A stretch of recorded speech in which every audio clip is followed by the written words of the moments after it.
Hola, ¿qué tal mi gente de YouTube? Andamos acá en un video ya, con el primer video de Diesel. Como les dije, andamos acá con este video. Este carro, bueno, normalmente no tiene problemas, nada más quisimos cambiar el termostato, pero un problema que sí les voy a decir.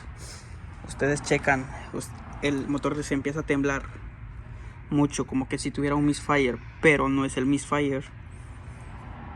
Es como dijera yo, algo. Aquí está el termostato, ya lo cambié. Es algo curioso que este termostato, cuando anda tapado, ya no anda trabajando bien, estas trocas les empieza a hacer un misfire.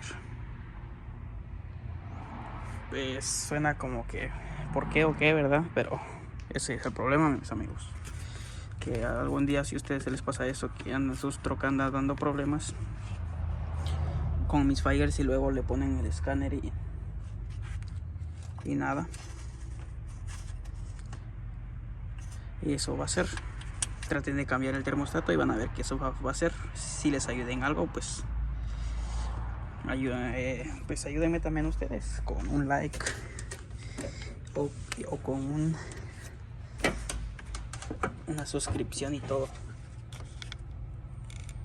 Ahí está, ahí lo cambiamos.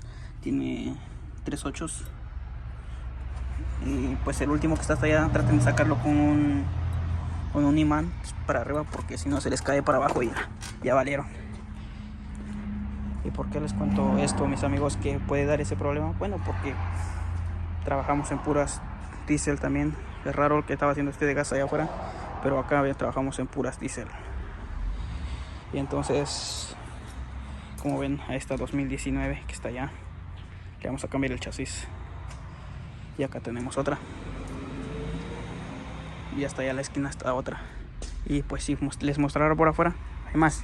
Entonces, mi gente, pues si quieren que les ayude más con problemas de diésel, pues dejen su comentario, like y suscríbanse para más videos como este.